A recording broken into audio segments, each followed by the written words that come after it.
وعلى آل كما صليت على إبراهيم وعلى آل إبراهيم في العالمين إنك حميد مجيد وبارك على محمد وعلى آل محمد كما باركت على إبراهيم وعلى آل إبراهيم في العالمين إنك حميد مجيد والحمد لله رب العالمين. الفاتحة.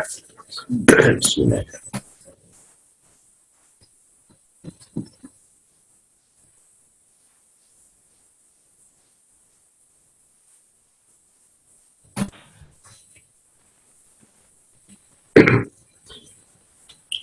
Ikhwan fillah, alhamdulillah masih kita dapat melaksanakan kegiatan kita Zoom pada malam ini demi untuk menambah dalam pemahaman kita, menambah luas wawasan pengetahuan kita, menguatkan keyakinan kita sampai kita menemukan atau mendapatkan hadirat atau matlamat akhir yang ingin kita cari, yaitu menjadi hamba Allah yang baik, menjadi abdan salihan, hamba yang soleh, hamba yang baik, sehingga kita mencapai sempurna penghambaan kita kepada Allah Subhanahu wa Ta'ala sesuai dengan misi penciptaan manusia khususnya. Wa ma khalaqtul jinna wal insa illa liya'budun. Hendaknya seluruh aspek yang ada pada diri kita ini adalah bentuk pengabdian kepada Allah Subhanahu wa Ta'ala, baik aspek nyatanya, aspek zahir maupun aspek batin, maupun gerak lahirnya maupun gelombang atau getar batin, semuanya berisi ubudiyah kepada Allah Subhanahu wa Ta'ala, karena memang itu kita diciptakan. Ya. Kita menapaki perjalanan kita dari sosok makhluk yang bukan apa-apa, kemudian dinaikkan makomnya menjadi hamba. Hamba maksudnya ketika dia mengatakan hambaku, pengakuan dari Allah kepada manusia ketika dia hambaku, pengakuan dan pernyataan dari Allah berupa pengakuan tempat dia mentajallikan sifat-sifatnya. Itu yang kata-kata hamba. Kalau bahasa Minangnya ambo, hambaku, ambo den. Jadi apa itu? Tempat bagi si aku yang mutlak mentajallikan kualitasnya, sifat-sifatnya, mentajallikan keagungannya, mentajallikan keindahannya, mentajallikan kesempurnaan. Semakin tinggi, semakin luas, semakin bermutu tajalli itu pada diri seorang hamba, maka otomatis makomnya bertambah tinggi, bertambah dekat di sisi Allah Subhanahu wa Ta'ala. Dari sisi pandangan vertikal atas ke bawah atau tanazzul, ketika kita melihat keberadaan diri kita, dari apa yang ada kita temukan di sini, dalam kesadaran tertinggi semua itu adalah pengejawantahan perbuatan Allah, pengejawantahan sifat-sifatnya yang terkumpul dalam istilah keagungan, keindahan, dan kesempurnaan. Jamal, kamal, wa jalal. Saya mau, kenapa demikian? Coba kita lihat dalam surat Al-Baqarah ayat 152. Fazkuruni azkurkum Wazkuruni azkurkum. Begitu hebatnya Allah menggunakan kata-kata wazkuruni azkurkum. Walaupun itu sifatnya dialog atau pernyataan dari Allah berupa perintah, wazkuruni, maka ingatlah engkau kepadaku. Dan perbuatan mengingat ini sudah dilakukan Allah duluan. Azkurkum. Coba lihat. Fi'il amar dan fi'il mudhari. Ya. Fi'il amar dan fi'il mudhari kita pahami baik-baik. Fi'il amar itu talabu husuli amalin fi zamanil mustaqbal. Bisa ba'dal qaul, bisa berjalan waktu baru dikerjakan. Talabul fi'li. Ketika perintah itu keluar, perintah itu, perbuatan itu belum dikerjakan. Kenapa fil mustaqbal? Berbeda dengan mudhari. Azkurkum. Perhatikan, mudhari azkurkum. Apa arti azkurkum? Kullu fi'lin yadullu ala husuli amalin fi zamanil hadir wal mustaqbal. Coba Anda perhatikan. Maka perbandingan antara mudhari dan amar dan mudhari, ini teman-teman yang belum belajar ilmu nahwu atau ilmu tata bahasa, kita paham ini perbandingan antara amar dengan mudhari. Ketika amar turun, ya, ketika perintah seorang hamba untuk berzikir kepada Allah, yang Allah ketika itu sedang berzikir, sedang mengingat. Berarti jangkauan zikirnya Allah itu meliputi kekinian dan seterusnya. Sementara zikirnya seorang hamba ketika sudah diperintah fazkuruni, belum tentu dia langsung mengerjakan. Itu mari dari definisi tentang amar dan mudhari. Berarti ruang lingkup daripada zikirnya Allah itu tak terbatas. Hadir wal mustaqbal. Sementara hadir di sisi Tuhan itu bukan kemarin, sekarang, dan yang akan datang. Hadir di sisi Tuhan itu mutlak. Hadir, kata-kata hadir bagi Tuhan itu mutlak. Dari keberadaan yang tak berawal, tak berakhir. Hadir namanya. Baru di hadir sudah bertemu kemutlakannya. Maka dalam surat 29 ayat 45,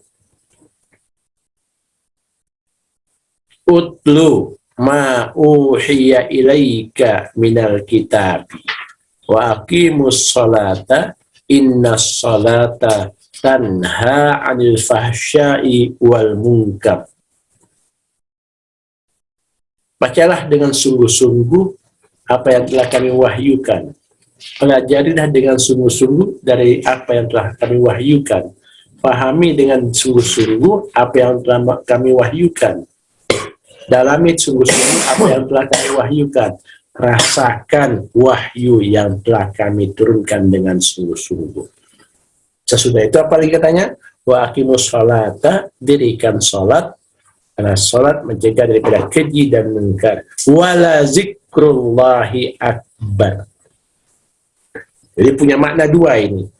Wala zikrullahi akbar, perbuatan atau amal hati yang disebut zikrullah, mengingat Allah dalam hati, ya, itu pahalanya sangat besar. Itu dari sisi kehambaan kita yang mengamalkan zikrullah.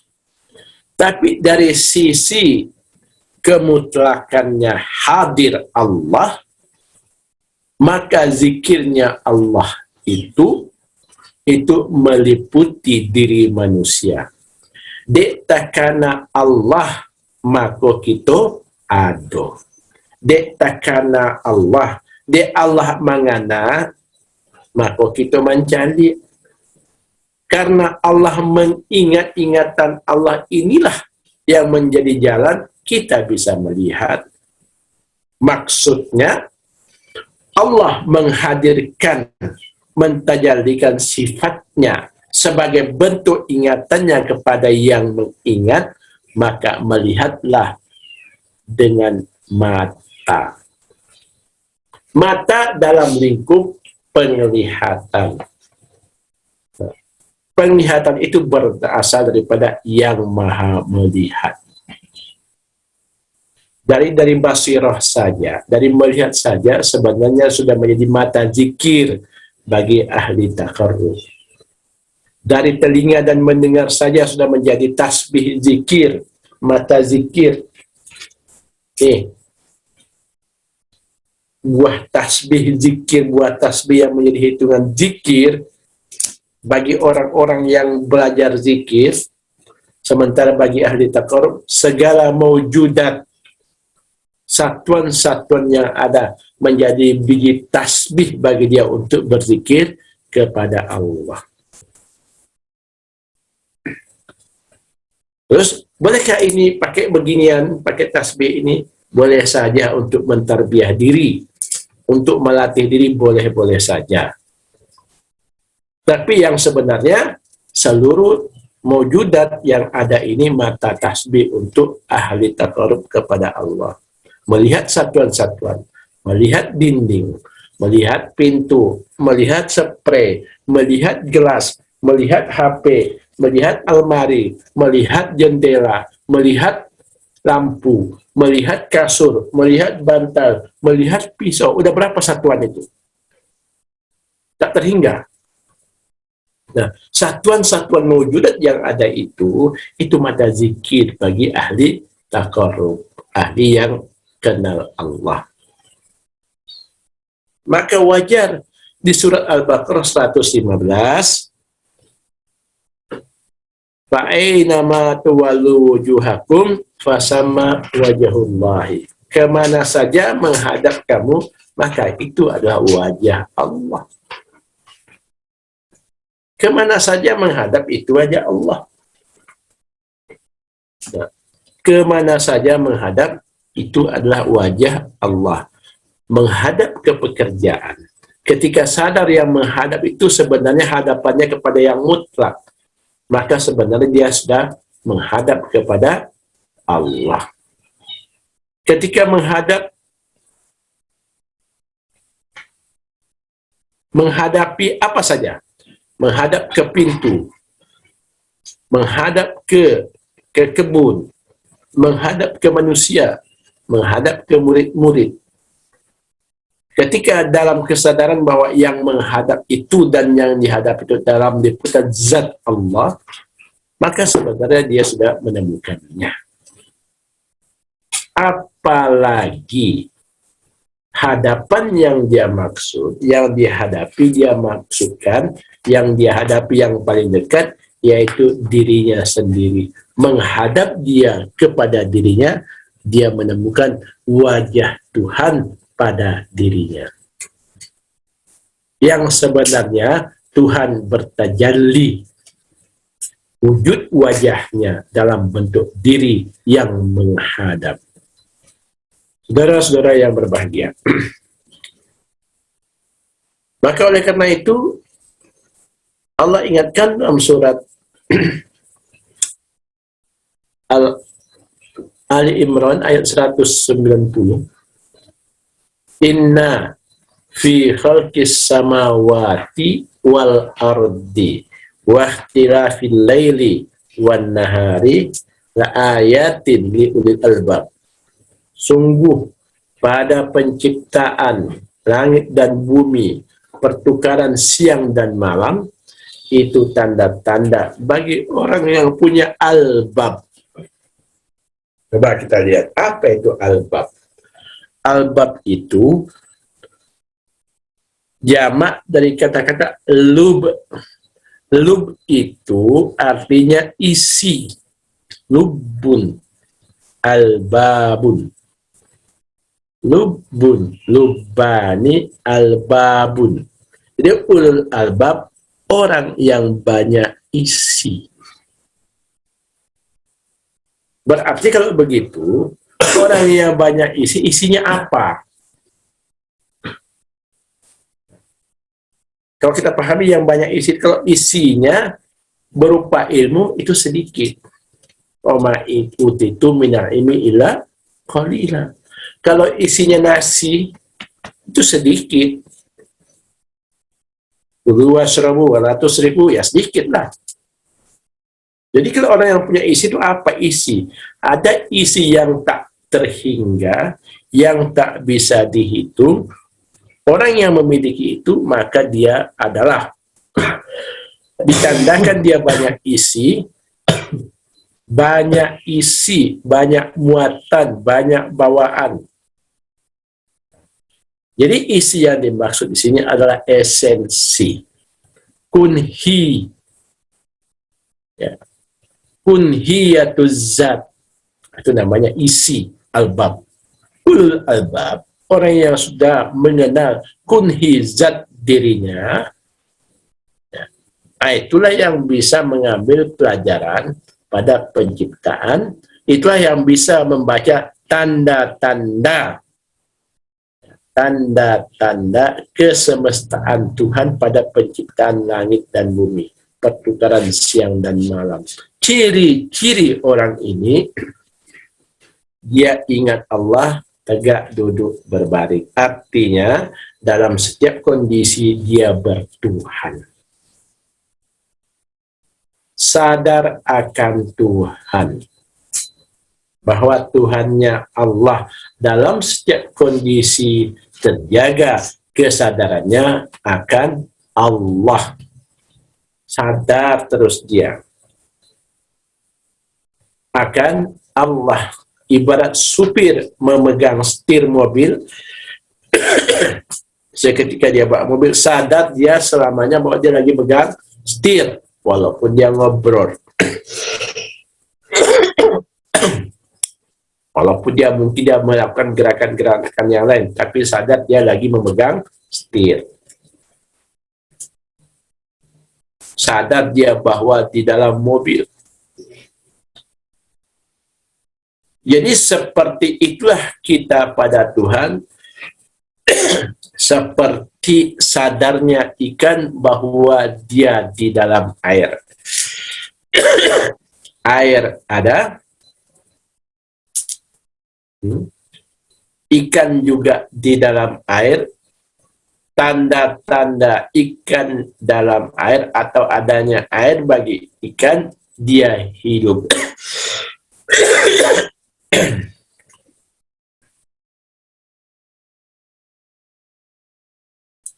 Tanda-tanda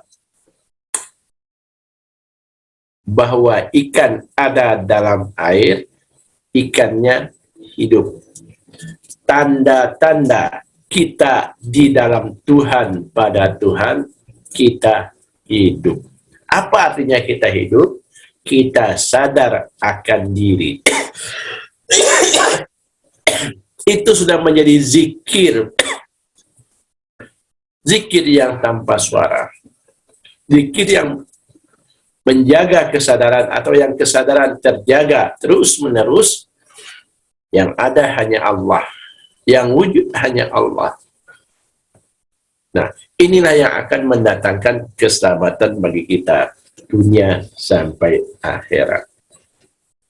Saudara-saudara yang berbahagia, maka perjalanan taqarrub kepada Allah Subhanahu wa Ta'ala, sampai betul-betul kita faham akan hakikat diri kita, betul-betul faham bagaimana kita bertuhan, betul-betul faham sepaham-pahamnya, yakin seyakin-yakinnya akan Tuhan Allah, sehingga betul-betul tak bisa diingkari, ya, tak bisa, walaupun orang 1000 kali, beribu-ribu kali, atau berbagai upaya untuk menidakkan, ini adalah sesuatu yang tak bisa ditidakkan.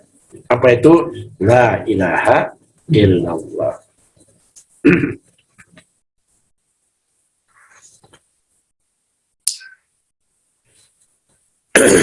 Saudara-saudara yang berbahagia, jadi untuk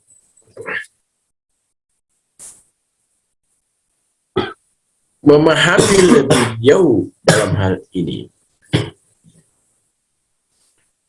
kita butuh semacam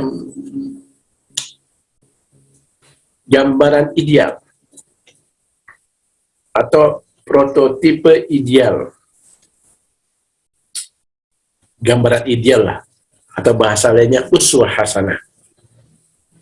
Uswah hasanah atau gambaran ideal, sosok ideal, tampilan ideal yang menampilkan sempurnanya tajalli Tuhan dengan sifat-sifatnya pada hamba, yang mana itu bisa kita capai, bisa kita serap sesuai dengan kapasitas kita sebagai hamba, sebagai makhluk yang dhaif, bisa meningkat kita sesudah paham itu. Nah,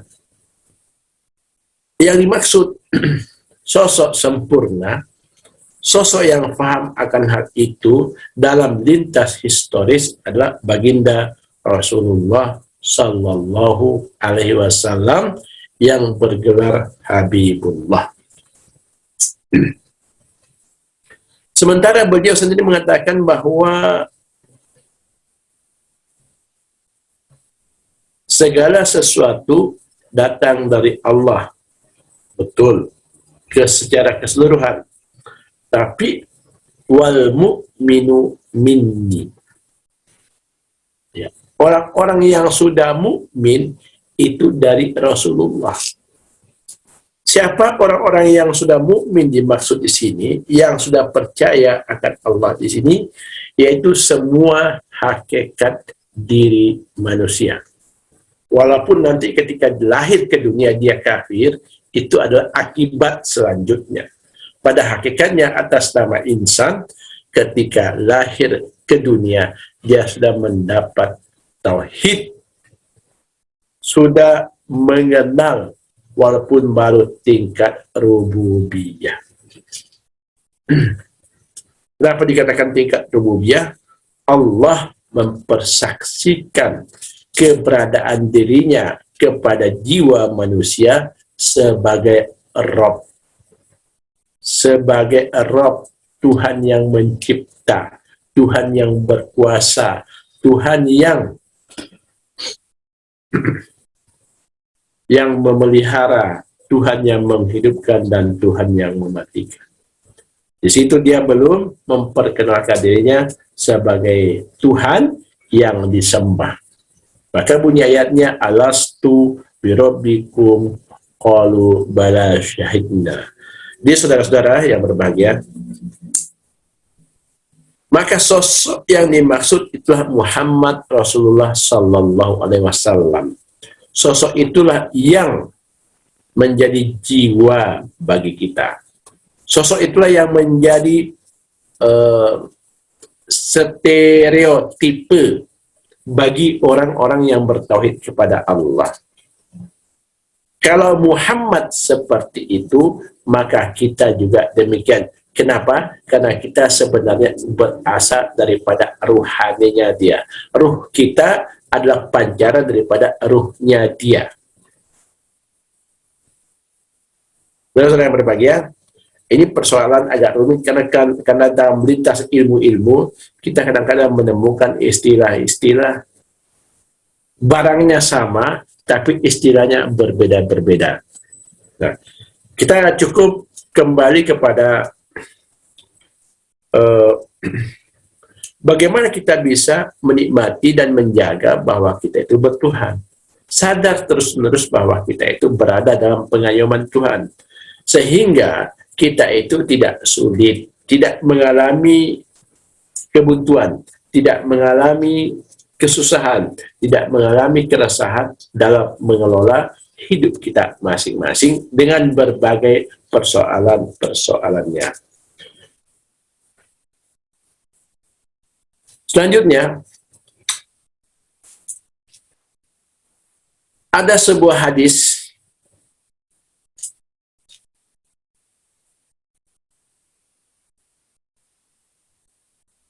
yang menyatakan bahwa hambatan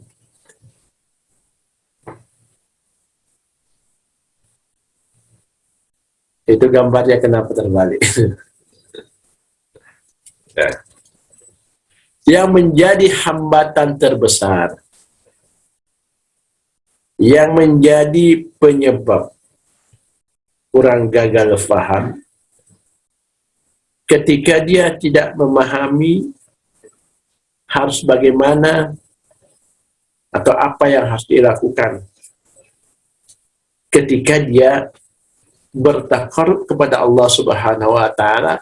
Dia tidak sadar bahwa halangan terbesar adalah sebenarnya dinukilkan dalam sebuah hadis, wujuduka zambun azim, adanya engkau, kalau kita terjemahkan, ada dosa yang paling besar. Adanya engkau adalah dosa yang paling besar. Terlepas itu persoalan dosa atau bukan, tapi itulah yang menjadi hijab, batu sandung, ya, dinding pembatas yang menghambat orang untuk maju dalam pemahamannya, maju dalam kenaikan spiritualnya. Kenapa? Wujudaka zambun azim, wujud engkau, adanya engkau, itu menyebabkan hilangnya, terputusnya, terhijabnya tajalli sifatullah pada diri engkau. Terputus dia. Maka wajiblah kita ya menafikan terus-menerus wujud yang ada ini. Penafiannya bukan kita yang menafikan, tapi mengungkapkan kalimat nafi. La ilaha illallah. Siapa yang mengatakan la ilaha illallah? Ya, tak ada yang mengatakan la ilaha illallah itu sebenarnya melainkan Allah sendiri. Kita aslinya tak mampu mengatakan la ilaha illallah. Kita tak ada pada hakikatnya. Bagaimana mengatakan kita tak ada? Ya, berarti ketika membaca la ilaha illallah dengan hanya menyadari akan kefanaan kita. Begitu saja. Sebab kita yang tak ada, bagaimana bisa menidakadakan yang ada? Kita yang tak ada, menidakadakan yang tak ada. Tak bisa. Ya. Ketika yang tak ada, menidakadakan yang tak ada, maka berarti ada. Oke? Ini persoalan logika sebenarnya. Yang tidak ada, menidakadakan tidak ada, maka hasilnya adalah ada. Sebaliknya, yang tidak ada, menidakadakan yang ada, maka tak ada. Maka oleh karena itu, kita hanya menerima kalimat la ilaha illallah. Dalam kesadaran, ketika sudah di la, maka ketemu yang ada. Bukan di nafi, di la saja, di huruf awal saja sudah ketemu illa.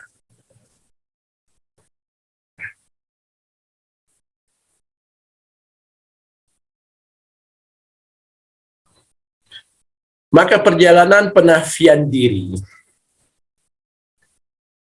ya, yang mengatakan yang ada hanyalah Allah, itu Allah sendiri.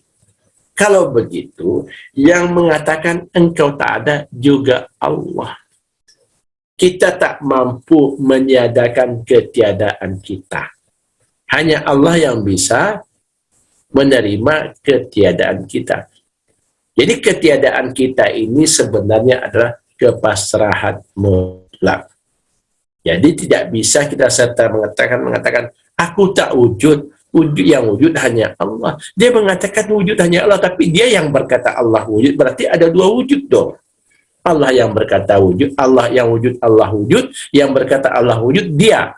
Berarti ada dia wujud, ada Allah wujud. Tidak mungkin ada dua wujud.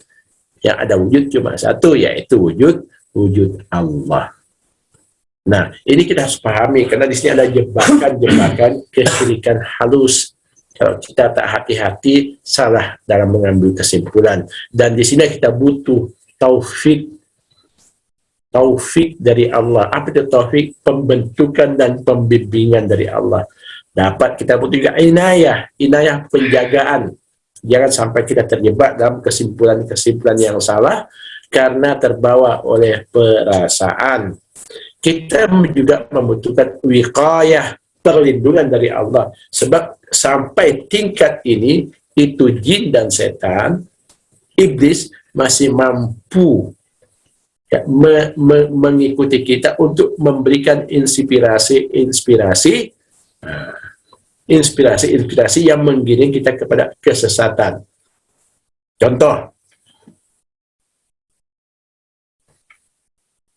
datang iblis menawarkan kepada Nabi Adam agar apakah dia ingin kekal dalam kebahagiaan. Kan sederhana saja, ingin kekal dalam kebahagiaan. Ya, khuldi, dia menawarkan kebahagiaan. Gimana caranya? Nah, karena Adam ketika itu tergiur dengan keabadian yang persi pemahaman dia ketika itu, maka ketika iblis menawarkan makan buah khuldi, maka dia makan syajaratul khuldi. Artinya apa? Artinya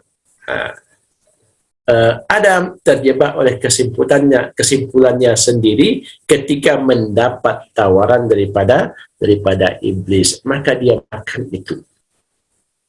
Oke, maka kehati-hatian kita ketika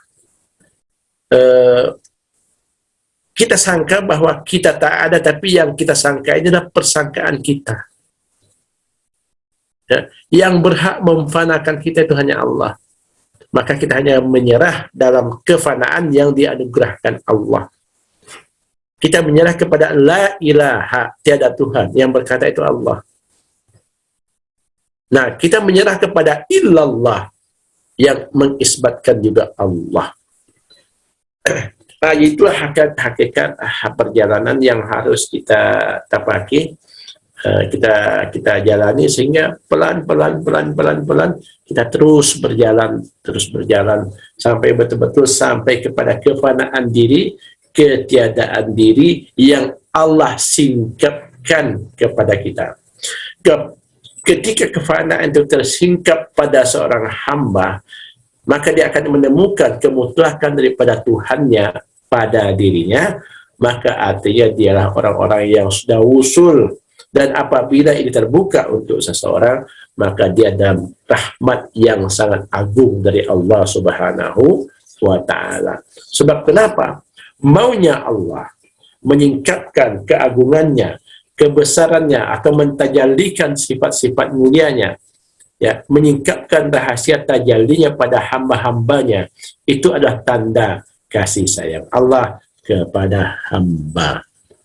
Saudara-saudara yang berbahagia, ini suatu hal yang mungkin masih butuh kita inuk-inukan, kita kunyah-kunyah dulu, karena entah kenapa materi malam kok berat sekali rasanya. Artinya ini butuh kita kunyah-kunyah lah dulu, masih butuh, karena wilayah ini sudah bukan wilayah bukan wilayah biasa, wilayahnya sudah wilayah luar biasa. Yang jelas nanti pada malam hari raya kurban, kita usahakan online semuanya, bertafakur dalam wahdaniyah. Semoga Allah memberikan lintasan-lintasan yang membahagiakan hati. Itu saja yang dapat yang Ana sampaikan. Mudah-mudahan ada manfaatnya.